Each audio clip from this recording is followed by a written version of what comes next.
Boa tarde a todos e a todas que estão participando deste encontro online, deste culto que estamos transmitindo pela internet.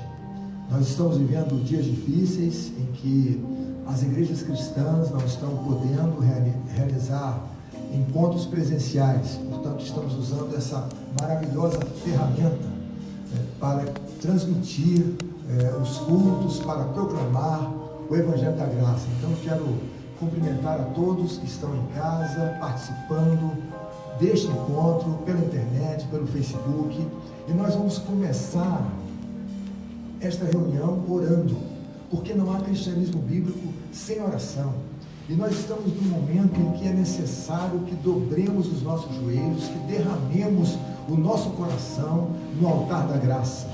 Eu vou ler, antes de orar, o texto que se encontra no segundo livro das Crônicas, capítulo 7, a partir do versículo de número 13, onde encontramos: se eu fechar o céu de modo que não haja chuva, ou se ordenar os gafanhotos que consumam a terra, ou se enviar a peste entre o meu povo, se o meu povo, que se chama pelo meu nome, se humilhar, orar, me buscar e se converter dos seus maus caminhos, eu ouvirei dos céus, perdoarei os seus pecados e sararei a sua terra.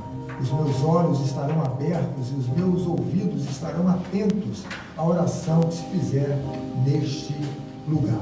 Então, vamos orar? Eu, aqui do link, com alguns poucos irmãos que estão aqui contribuindo para a transmissão deste encontro, e os amados em casa, vamos reclinar a nossa fronte, vamos nos unir em oração. O Deus da Bíblia ouve as orações de seu povo e intervém na história. Ó Deus querido, Pai amado, estamos reunidos, distantes, é fato, uns dos outros, contudo, em unidade, firmados em Ti, para buscar a Tua face, para pedir, ó Pai, que o Senhor tenha misericórdia de nós. Estamos aqui para interceder pelo nosso país e pelos demais países que também estão enfrentando essa pandemia. Ó Deus, que o Senhor estenda as Tuas mãos para transformar, para libertar, para conter o avanço dessa epidemia. Nós cremos na ação do Teu Espírito, nós cremos, ó Pai, que a história é o palco dos Teus atos soberanos, que o Senhor continua sendo Deus, que o Senhor continua reinando e que o Senhor haverá de agir para conter o avanço desta peste, em nome de Jesus. Que o Senhor abençoe os profissionais da área de saúde e os demais profissionais que estão trabalhando com o objetivo de impedir que essa doença se prolifere. Que o Senhor nos abençoe, que o Senhor nos guarde e que, Pai, neste encontro sintamos a Tua presença, sejamos visitados por Ti, fortalecidos pelo Teu poder, em nome de Jesus. Amém e amém. Queridos, com os nossos amados do Ministério de Louvor e Adoração, vamos cantar 2 belos cânticos para a glória de Deus, e vamos cantá-los com entusiasmo, eu e alguns irmãos aqui no link e vocês aí em casa, com alegria e entusiasmo, em nome de Jesus.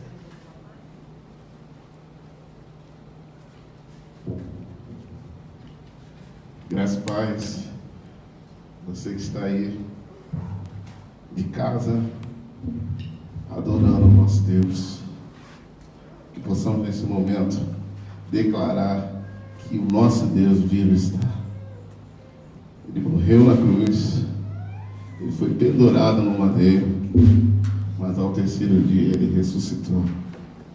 Então nossa confiança está no Senhor. Amém.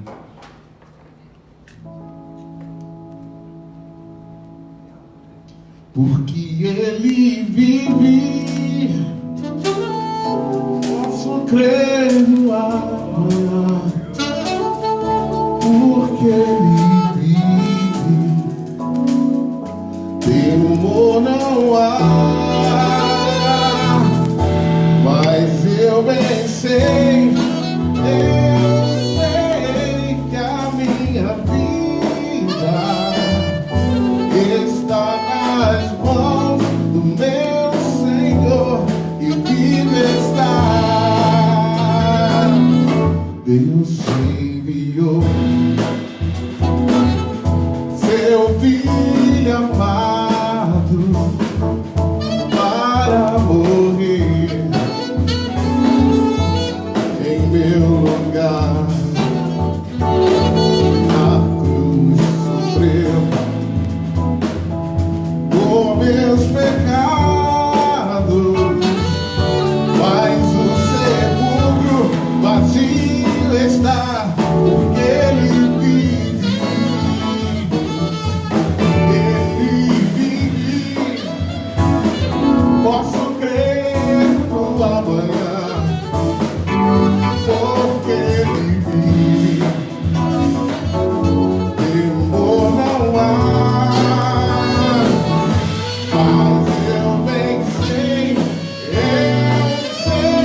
enfrentarei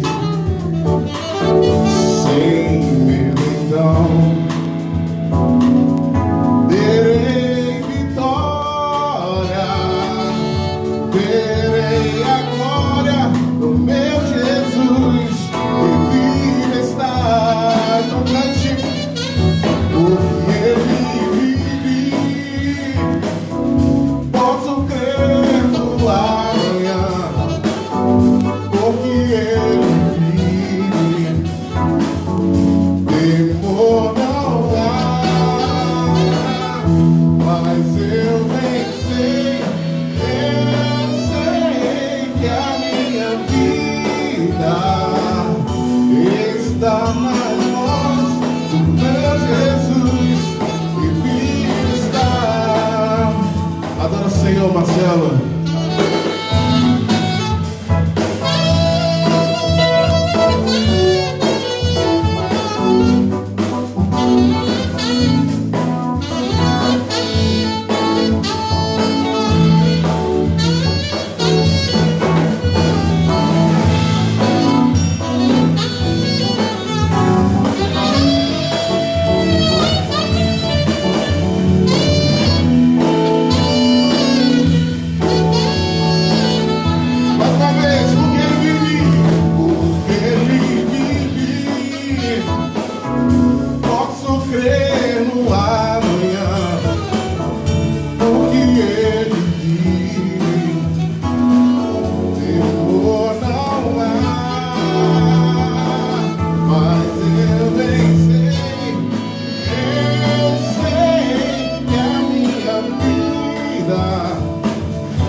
casa, tenha certeza disso, que você pode contemplar a face do nosso Deus, que você pode tocar nas suas vestes, que você pode receber a cura. Você que se sente desanimado, você que se sente entristecido por tudo que tem acontecido no nosso país, encha o teu coração de certeza. O nosso Deus é maravilhoso, Ele é Rei do universo, e o teu futuro está nas suas mãos poderosas. Creia nisso. Cante comigo. Adore ao teu Deus poderoso.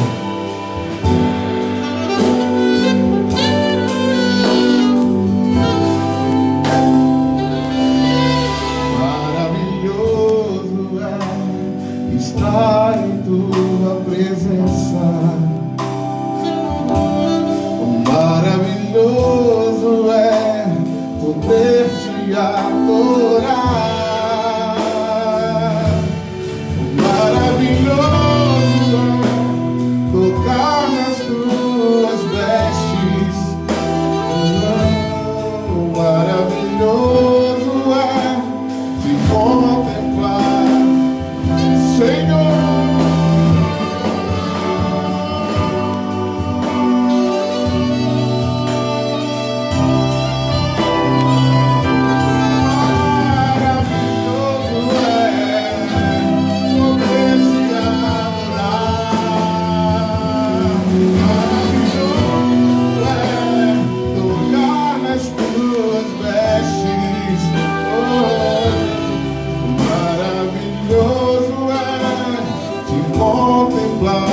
Senhor, maravilhoso te contemplar, Senhor, maravilhoso é te contemplar, Senhor.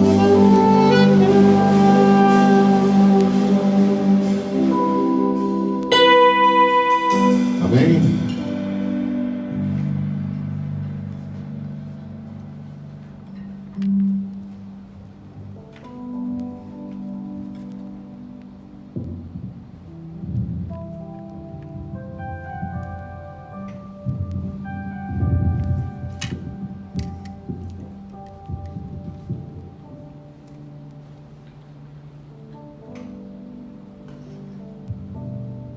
Meus irmãos e minhas irmãs, neste período difícil pelo qual todos nós estamos passando, é necessário que permaneçamos permanentemente em contato com a palavra de Deus, porque a Bíblia nutre o nosso coração de fé e de esperança. E nós vamos dar continuidade nesta tarde e noite a série de mensagens que temos pregado ao longo deste mês, intitulada Encontros com Jesus, Encontros que Transformam. Domingo retrasado conversamos sobre o encontro de Jesus, isso no domingo retrasado, com um centurião romano, um homem cuja fé foi elogiada pelo próprio Cristo. Naquela ocasião, percebemos que a fé que Jesus enaltece é uma fé solidária, cheia de compaixão. Uma fé solidária, cheia de compaixão, depositada no Deus solidário.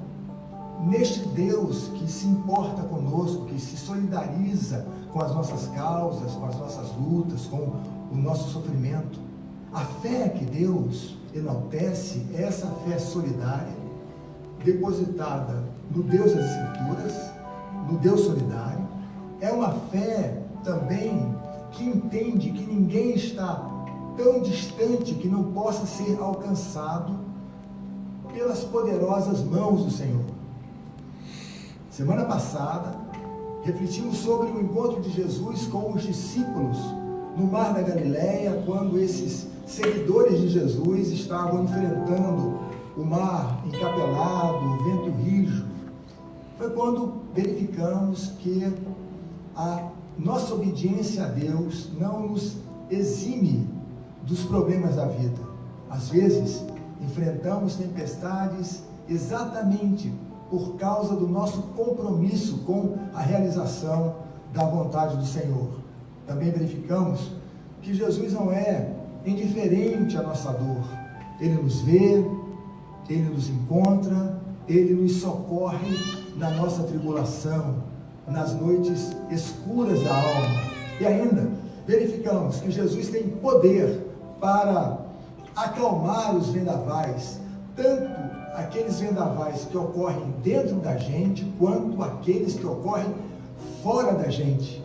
Nós percebemos, estudando esse encontro de Jesus com os discípulos no Mar da Galileia, que antes de acalmar o mar irritado, Jesus acalmou o coração de seus discípulos. Portanto, Jesus se preocupa com aquilo que ocorre dentro da gente. E nesta tarde e noite, vamos conversar sobre mais um encontro de Jesus, dessa vez com os seus discípulos, particularmente com Pedro. Para tanto, abramos a Bíblia no Evangelho de Jesus, segundo Lucas, capítulo 5, do versículo 1 ao versículo de número 11. Evangelho de Jesus, segundo Lucas, capítulo 5, do versículo 1 ao versículo de número 11. Então, você que está aí participando deste culto, pela internet, pelo Facebook, deste culto online, abra também a sua Bíblia e acompanhe a leitura do texto. Aconteceu que Jesus estava junto ao lago de Genezaré. Esse lago de Genezaré também é conhecido como o Mar da Galileia. E a multidão o apertava para ouvir a palavra de Deus. Então, ele viu 2 barcos junto à praia do lago. Os pescadores tinham desembarcado e estavam lavando as redes. Entrando num dos barcos, que era o de Simão, Jesus pediu-lhe que o afastasse um pouco da praia. E assentando-se do barco, ensinava as multidões. Quando acabou de falar, Jesus disse a Simão: leve o barco para o lugar mais fundo do lago, e então lancem as redes de vocês para pescar. Em resposta, Simão disse: mestre, havendo trabalhado toda a noite, nada apanhamos, mas sob esta sua palavra lançarei as redes. Fazendo isso, apanharam grande quantidade de peixes e as redes deles começaram a se romper. Então fizeram sinais aos companheiros do outro barco para que fossem ajudá-los. E foram e encheram ambos os barcos, a ponto de quase afundarem. Vendo isto, Simão Pedro prostrou-se aos pés de Jesus, dizendo: Senhor, afaste-se de mim, porque sou pecador. Pois, à vista da pesca que fizeram, a admiração se apoderou dele e de todos os seus companheiros, bem como de Tiago e João, filhos de Zebedeu, que eram seus sócios. Então Jesus disse a Simão: não tenha medo, de agora em diante você será pescador de gente. E arrastando eles os barcos para a praia, deixando tudo, o seguiram. Vamos inclinar a nossa fronte e vamos orar mais uma vez? Senhor Deus, Pai amado, neste momento em que vamos nos ocupar do estudo da Tua Palavra, queremos contar com a assistência iluminadora do Teu Espírito, para que assim ouçamos e compreendamos a Tua voz. Que nesta tarde e noite o Senhor fale conosco, que sejamos todos impactados pelo poder do Evangelho, que sejamos todos tocados pela ação poderosa, transformadora e restauradora do Teu Espírito, em nome de Jesus, e para a Tua glória que oramos. Amém e amém. Meus irmãos e minhas irmãs, neste texto, Lucas descreve um milagre ocorrido no início do ministério de Jesus. Um milagre que tem sido descrito como a pesca maravilhosa. O que ocorreu naquele dia? Jesus estava nas imediações do Mar da Galileia, quando uma multidão se aproximou dele com o objetivo de ouvi-lo. Nosso Senhor entrou num barco e passou a ensinar as pessoas. Após essa ministração, Jesus mandou Pedro lançar novamente as redes ao mar. Aqueles pescadores fizeram isso e pescaram uma quantidade absurda de peixes. Ato contínuo, Jesus convocou Pedro para segui-lo. Esse é o texto. Quais são as lições que podemos tirar desta narrativa absolutamente fascinante? Em primeiro lugar, este texto nos ensina que o chamado emitido por Jesus é soberano. Havia 4 pescadores naquele barco: Pedro, Tiago, João e André, cujo nome não é citado na narrativa de Lucas, mas que aparece na narrativa de Mateus. Mateus 4, do verso 18 ao verso 22. Esses homens voltaram de uma noite longa, de uma noite dura, de muito trabalho, voltaram exaustos, mas sem nenhum resultado. Daí começaram a lavar as redes. Essas redes precisavam estar em boas condições para o dia seguinte. Jesus se aproxima desses homens, entra no barco de Pedro e começa a pregar, a anunciar o reino de Deus, a falar acerca do evangelho da graça. Ele começa a falar sobre os princípios do reino de Deus, a falar sobre o poder de Deus, a falar acerca da necessidade das pessoas se arrependerem e entregarem a vida ao Senhor. Ele passa a falar acerca das escrituras, da palavra. Por causa desse episódio, certo teólogo disse que todo púlpito é um barco de pesca, porque nós pastores estamos sempre lançando as redes, falando acerca de Jesus, ministrando a palavra de Deus. Pois bem, notem que no versículo de número 2, somos informados que havia 2 barcos junto à margem, 2 barcos, e os historiadores e os pesquisadores nos dizem que naquela época havia aproximadamente 4.000 embarcações na Galileia. No mínimo, isto quer dizer o seguinte, que Jesus não escolheu o barco de Pedro por falta de opção. Havia pelo menos 4.000 opções. Então, essa decisão de Jesus foi uma decisão deliberada, a de escolher o barco de Pedro. Não foi uma escolha aleatória. Jesus sabia exatamente o que estava fazendo. Essa foi uma decisão soberana.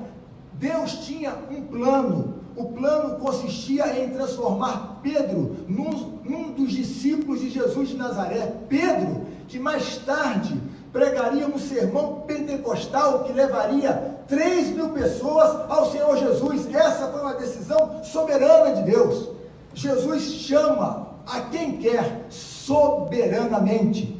Em João capítulo 15, verso 16, encontramos: não fostes vós que me escolhestes a mim, pelo contrário, eu vos escolhi a vós outros e vos designei para que vades e deis fruto, e o vosso fruto permaneça, a fim de que tudo quanto pedirdes ao Pai em meu nome, Ele vos conceda. A mensagem é clara, límpida, não cifrada. Não foram vocês que me escolheram, bem ao contrário, eu os escolhi. O que a Bíblia está dizendo é o seguinte: essa decisão cabe a Deus. Foi Cristo quem chamou esses indivíduos para si, a fim de torná-los seus discípulos, que chamou esses homens para si, a fim de que tais pessoas pudessem segui-lo e ainda frutificar. E a expressão dar fruto, que aparece em João 15,16, possui pelo menos 2 sentidos. Prestem atenção nisso. Primeiro sentido, revelar os produtos da graça de Deus em nossa vida.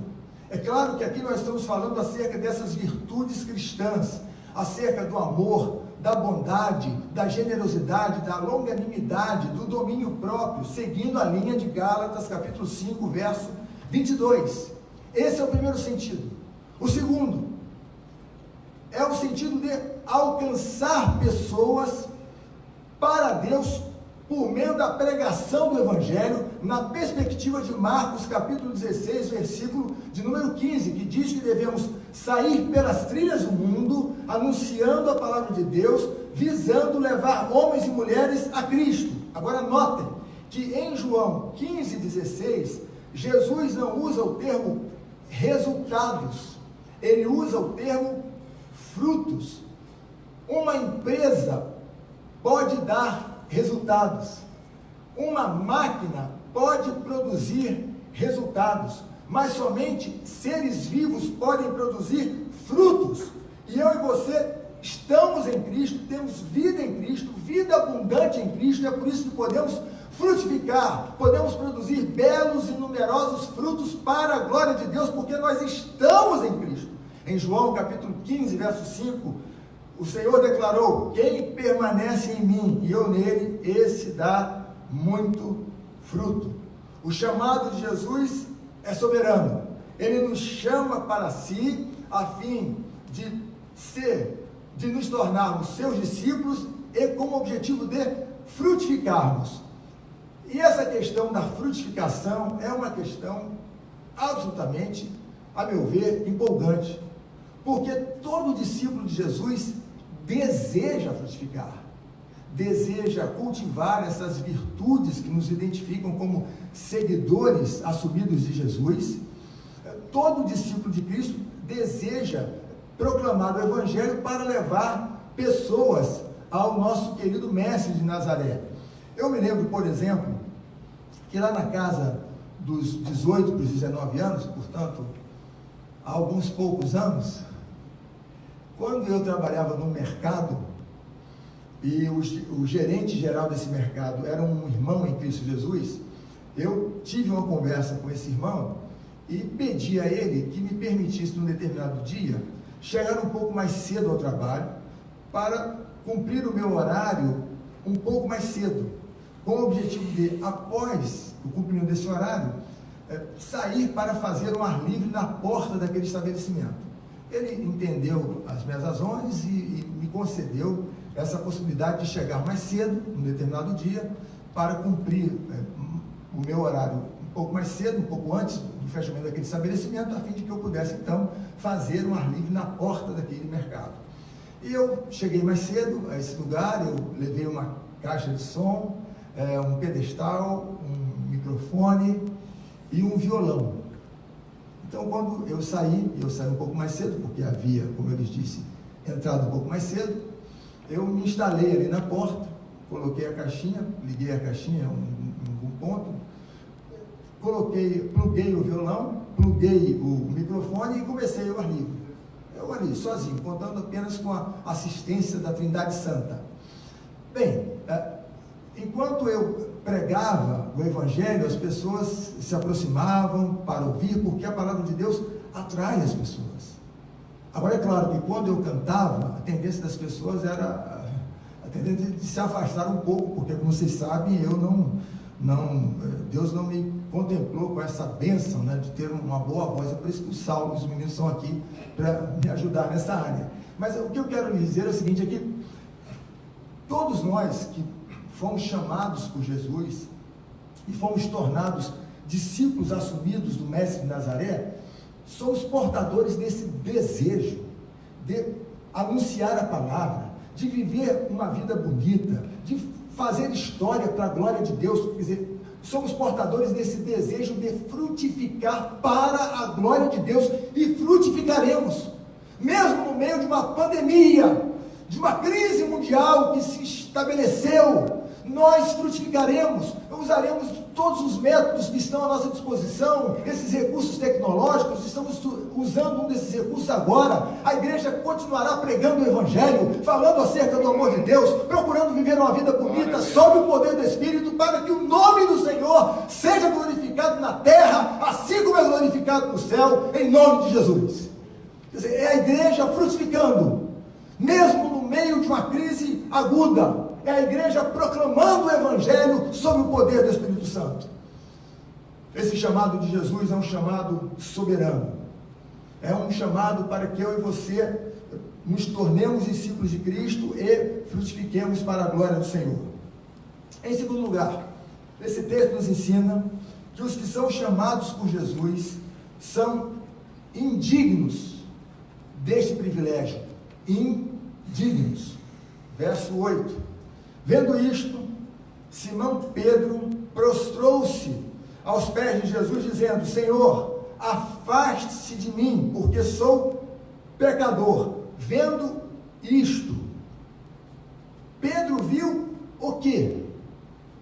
Pedro viu um milagre. Pedro era um pescador experiente. Pedro conhecia muito bem o mar da Galileia. Jesus, por sua vez, era um carpinteiro. Do ponto de vista meramente humano, quem conhecia mais a arte de pescar? Do ponto de vista meramente humano? Bem, o pescador. No entanto, Pedro creu nas palavras de Jesus e, pela fé, lançou novamente as redes ao mar. Porque agiu assim, ele e seus amigos contemplaram um milagre. O que Pedro percebeu? Ele percebeu que aquele não era um incidente comum. Ele percebeu que havia uma força sobrenatural operando, atuando. Ele percebeu que aquilo não se tratava de uma coincidência. Ele percebeu que Deus estava agindo. Então Pedro olha para Jesus e reconhece a divindade do carpinteiro de Nazaré, olha para si mesmo e reconhece o seu pecado. Ele vê a si mesmo como um pecador. Pedro reconhece que Jesus é Deus e que ele, Pedro, é um pecador. Pedro havia chamado Jesus de mestre no versículo número 5, mas agora, no versículo número 8, Pedro o chama de Senhor. E a minha oração é que todos nós que estamos participando deste encontro online, entendamos que Jesus não é apenas um líder, uma inspiração, que Jesus não é apenas um grande mestre da moral. Jesus é tudo isso, mas para além de tudo isso, Jesus é o próprio Deus que se fez um de nós, é o Deus encarnado. É necessário que nós nos prostremos diante dele e que reconheçamos a sua divindade, que o adoremos por causa disso. Pedro, diante de Jesus, do reconhecimento de que estava diante do próprio Deus, Pedro foi tomado por um profundo senso de indignidade. Na presença do Deus Santo, o homem pecador treme. E Pedro tremeu diante de Jesus, porque reconheceu que estava diante do Senhor dos Senhores, do Deus dos deuses. A Bíblia nos oferece vários exemplos dessa verdade. Abraão, por exemplo, em Gênesis capítulo 18, verso 27, Abraão diz: eis que me atrevi a falar com o Senhor, eu que sou pó e cinza. Abraão, o pai da fé. O pai da fé, diante da majestade, da santidade de Deus, se sentiu como pó e cinza. O clássico caso de Isaías 6, verso 5. Então eu disse: ai de mim, estou perdido, porque sou homem de lábios impuros e habito no meio de um povo de impuros lábios. E os meus olhos viram o Rei, o Senhor dos exércitos. Diante da majestade de Deus, Isaías reconhece o próprio pecado, clama por purificação e é purificado por Deus. É a partir dessa experiência de purificação, de transformação, que Isaías se sente à vontade para responder a decisiva pergunta feita pelo Senhor: a quem enviarei? Depois dessa experiência com Deus, depois de passar por esse momento de purificação, Isaías responde a pergunta dizendo: eis-me aqui, envia-me a mim. Há uma lição aqui, para que eu e você saiamos pelas trilhas do mundo, falando acerca da graça de Deus, do poder de Deus, da natureza de Deus, das ações de Deus. É necessário que antes tenhamos experiências com Deus. É necessário que passemos por uma experiência real de transformação, de purificação espiritual. Aí sim teremos autoridade para dizer que aquilo que Deus fez na nossa vida, transformando o nosso coração, purificando a nossa alma e a nossa mente, haverá de fazer na vida de todos aqueles que o reconhecerem como Senhor. Então, antes de sairmos para falar sobre o que Deus pode fazer na vida das pessoas, é necessário que nós nos submetamos a Deus, a fim de que sejamos transformados por Ele para a sua própria glória, em nome de Jesus. É Deus agindo. Pedro prostrou-se diante de Jesus e reconheceu os próprios pecados. E todos nós que fomos chamados por Cristo para segui-lo, adorá-lo e proclamá-lo, somos absolutamente indignos desse privilégio. O chamado de Deus, meus irmãos e minhas irmãs, não se fundamenta em méritos humanos. Lembremos mais uma vez de Abraão. O chamado de Abraão ocorreu quando esse homem vivia em Ur dos Caldeus, numa terra caracterizada pelo pecado. Abraão não foi chamado por ser melhor que os seus compatriotas.